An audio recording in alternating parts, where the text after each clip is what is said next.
Organ donations with life-saving capabilities go unused as waitlisted patients grow weary. I don't want to get used to it. I'd rather have a new kidney.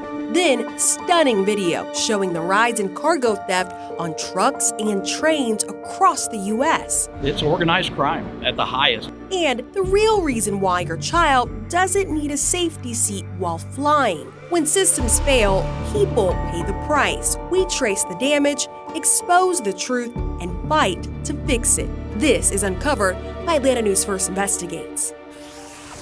Every day, an average of 13 people die waiting for an organ transplant. But 20% of organs donated in the United States are never transplanted. And those numbers are just as concerning here in Georgia. Atlanta News First Investigates is uncovering why the potentially life-saving donations are being discarded.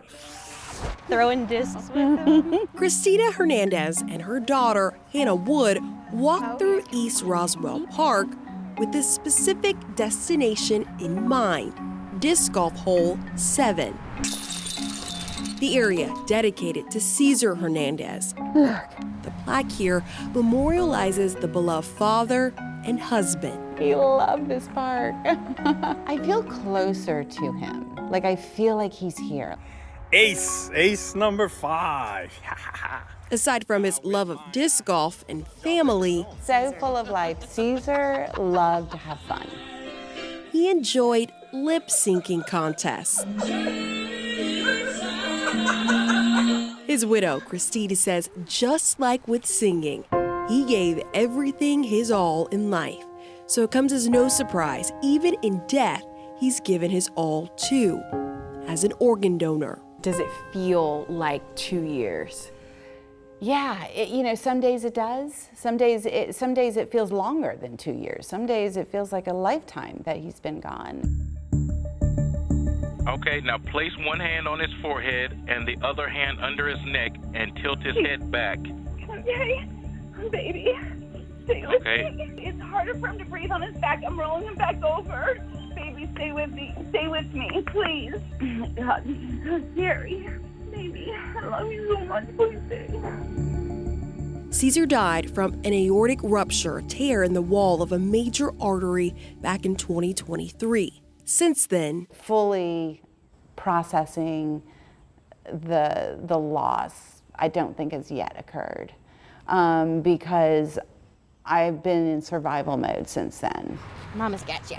after the 51-year-old's death, Christine learned not only was he an organ donor, but also he agreed to a full-body harvest, which includes donating skin, eyes, and tissue.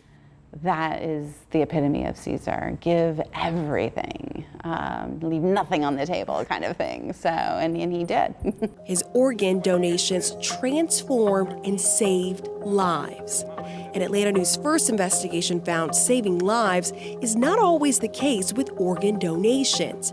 Our analysis uncovered in Georgia alone in 2024, 1 in 6 organs were discarded, meaning despite doctors recovering the organ from a deceased person, 17% of the time, the organ was not used at all to save a life. The gap even bigger for specific organs like kidneys. Our statewide analysis showed 1 in 4 kidneys were never transplanted. If anything, it makes it worse. The numbers matter to people like Clyde Williams. Severe flu eventually caused acute kidney failure, he says. He does dialysis 3 times a week while waiting for a kidney. Now, he said, eventually you'll get used to it. I don't want to get used to it.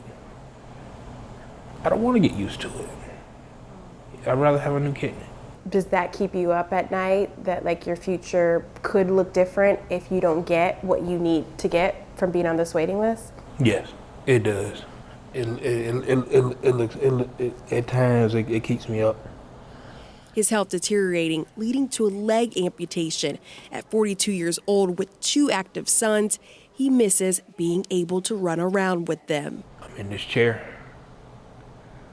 I hardly leave the house unless I'm going to dialysis.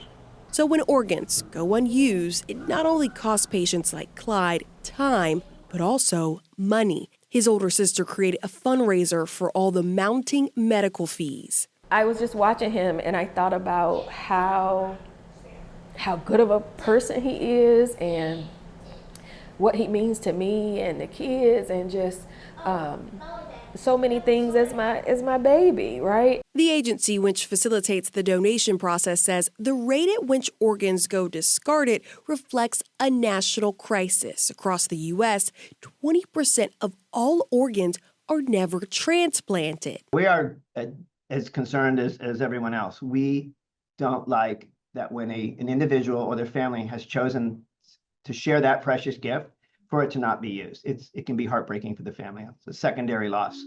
A&F Investigates found the main factors an organ goes unused include the quality or condition. For example, a liver that's too damaged from alcohol use. Logistics, like the commute time it takes to deliver the organ, which can only be out of the body for so long before it goes bad. Potential patient outcomes. If the doctor involved believes transplanting the organ into the patient could have negative outcomes, they may decide against even trying to transplant. The Association of Organ Procurement Organizations says it's likely the leading cause of increased discarded rates, calling it a misalignment of metrics. Suggesting because transplant centers at hospitals must be mindful of negative success rates, they have been historically disincentivized from accepting more complex organs. It's tragic because the families really want to help as many people as possible. I think the goal is that everybody gets a transplant. And we know right now, nationally, 13 people pass away every day waiting for an organ. So that's the goal, is to stop that. Sierra, kidneys have a higher rate of being discarded. Why? Initially I thought, because we have two of them, right? So just the math there is mathing. Because there's more of them, maybe they have a higher chance of being discarded. But when we talk to the Association of Organ Procurement Organizations, they said, sure, that's some of it. But really, the bigger issue here is that for organs like kidneys, they have to be removed from the body to be looked at and other tests to be run on. And so naturally, they're already being pulled from the body, whereas larger organs like the liver, the pancreas, the heart, surgeons can kind of tell while it's still in the body whether this is going to be usable or not. And if they are looking down in the body while it's still inside the person and they realize it's not usable, they're not going to pull it out in the first place to even discard it. There are a lot of donors out there. It's an extremely personal decision, but it's the gift of life. I have donor on my driver's license. So people like me want to know, is there an agency out there doing something to fix this so these organs don't go to waste? That's such an important point because we don't want to discourage people from being an organ donor. I've learned about all of this and I'm still an organ donor. We have learned that there was a Congress commissioned study to review all of this, and it was to hopefully change or adjust the policies and the algorithms that lead hospitals in the beginning wanting to step back and say, hey, because of these rates that were measured by on federal standards, we might not want to try it with a risky organ. So those metrics that are in place right now, that Congress Commission study was reviewing it and offering changes. We also know organ procurement organizations across the country, they've met and tried to educate healthcare leaders on this topic. So there is some hope. Great work. Thank you.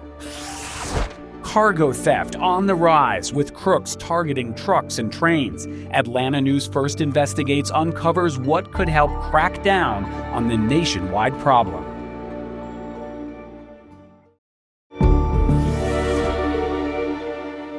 Thieves targeting trains and trucks across the country, sometimes leading to violent showdowns with drivers and conductors. The cost isn't only safety, but your total at the store. Josie Sturman discovered there's little being done to piece together these crimes. Setting off sparks, grinding locks to gain access to trains, and slashing brakes, risking derailments. It's organized crime at the highest. Rail bandits ready for battle, armed with assault weapons. When you see something that brazen, how do you react to it? Well, I think it's terrifying, and it's greatly concerning. These are not the train robbers you remember from old-timey westerns.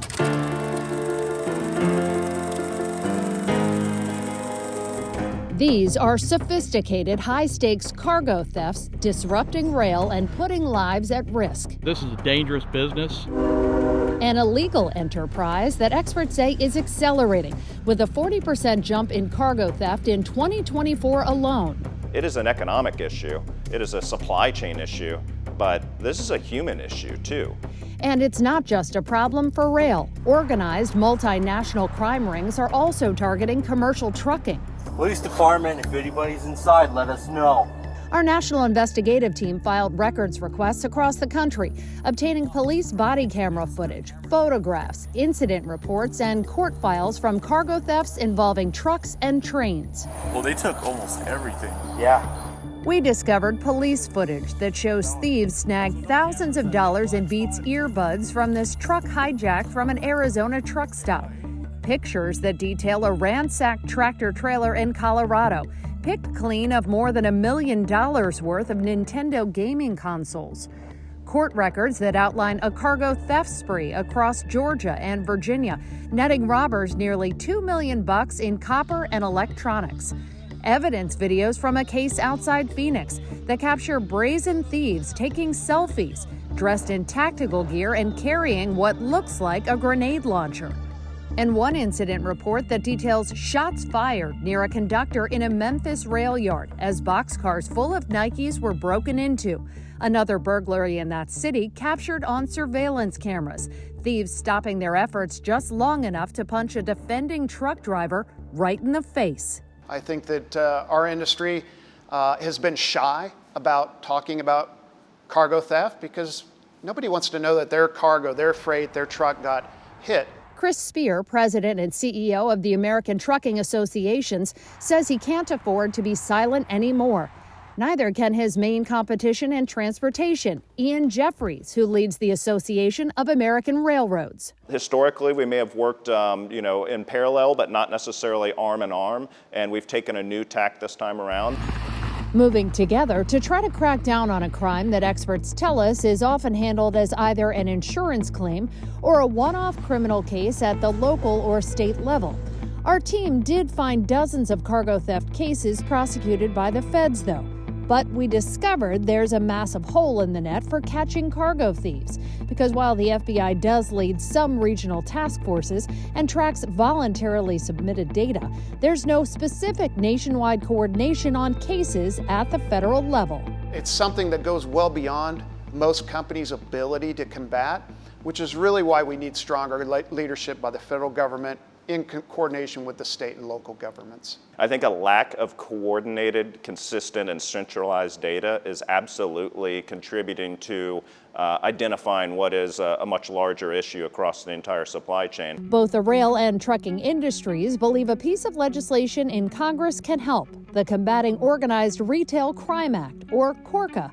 It would create a national coordination center within Homeland Security to deal with cargo theft. It has to be one of those things where you attack it as a whole versus going at it in a piecemeal fashion. Representative Dave Joyce, a former prosecutor, sponsors the House bill. He says that proposed coordination center would share information between industry and law enforcement at every level, track trends, and provide new tools to investigate and prosecute cargo theft cases. When you see it in community by community, you realize that this is a tidal wave that's going to hit the country because we're not looking at all the things that are bubbling up to create the wave. A wave that could potentially leave trucks and trains vulnerable to cargo thieves who see a clear path straight to the bank. In 2024, Georgia was 5th for commercial cargo thefts. FBI data shows there were 358 cargo theft incidents targeting businesses and government entities. The estimated value of those stolen goods totaled nearly $13.8 million. Atlanta News First investigators are exposing wrongdoing, solving your problems, and helping your family make ends meet. Scan the code on your screen to subscribe to our newsletter and get every story sent straight to your inbox. Coming up, parents on planes holding babies in their arms. Atlanta News First investigates the real reason small children are not required to be restrained while flying.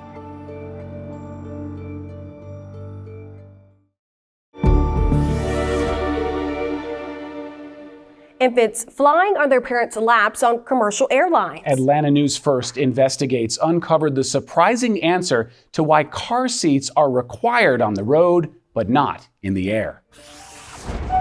Sarah and Sky Carter always buckle up their son for a trip at 50 miles per hour. Folks, good morning to you. Welcome aboard from the flight deck. But they never buckle Kylo at 500 miles per hour. Sky is breastfeeding, so it makes it very convenient to be able to hold him. There were 3 lap babies on board Alaska Airlines Flight 1282 when a door plug blew out at 16,000 feet. By chance, the unrestrained children were nowhere near the gaping hole in the side of the plane. Put their children under 2 in their own seat in a FAA-approved car seat so that they are secure and that they are safe. That's the government's recommendation, but not the rule. Families still bring car seats to the airport, but many check them as luggage because kids under 2 travel for free when on a parent's lap. Studies show requiring parents to buy a full-price seat for their babies would not only cost more money, statistically, it could also cost more lives. If just one family out of 5 chose to drive to grandma's house instead of fly, 10 times more children would be killed. How is that even possible? Because runway 25 is a lot safer than highway 85. In the United States, there's 1 passenger car death for every 200 million miles driven. But for air travel, there's 1 fatality for every 10 billion miles flown, billion with a B. The FAA has determined that requiring child safety restraints on aircraft would actually kill more children in car crashes every year than it could possibly save from plane crashes. Would it change your decision on shorter trips? Would you drive instead of fly? Yes, on shorter trips, yes.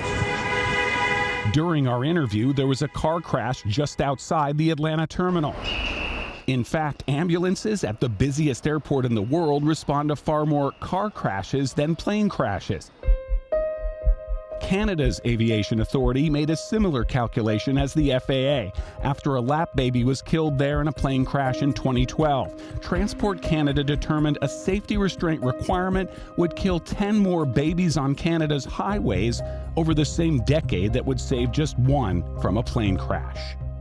Well, it's kind of apples and oranges talking about proportion, but it feels like they flip-flop that as a reason to justify not pursuing safety. Megan Gibson is a child passenger safety specialist with Children's Hospital of Atlanta. Turbulence is a really big issue, so that is where we're seeing a lot of these injuries come from. If there's turbulence, is that something you're concerned about? No, because we wear our seatbelts and he's never not held. But a requirement would actually force parents to pay for 2 seats for their baby, the plane seat and another car seat if theirs is not approved by the FAA. At the same time, the government is saying you can't just bring any car seat on an airplane. It's also saying you don't have to bring one at all. It is very frustrating. When you work in injury prevention, it's always point, counterpoint for many things. When the risk is low and the cost is high, many parents are choosing to hold their children's lives in their hands.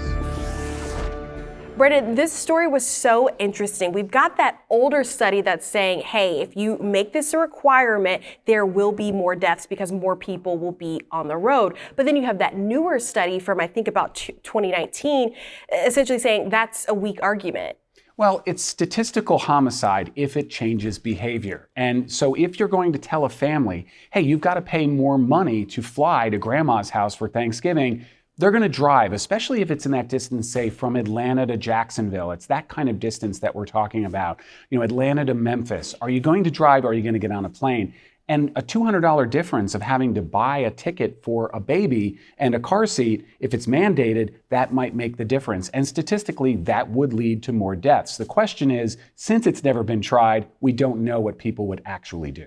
So right now, the FAA only has the infant seat as a recommendation. What would it take to have that as a requirement? Right now, it's a strong recommendation. But at this point, the FAA is essentially buying those statistics and saying, you know, at this point, they don't see enough of a benefit to then issue the mandate. It's important to point out that those car seats that you can use on a plane, they're not all the same as the one you use in a car. You have to check the one in your car to make sure it's also FAA approved, because if it isn't, they won't let you use it on the plane, and the flight attendants often check. They'll make you check it at the gate. As always, great work. Thanks so much, Brendan.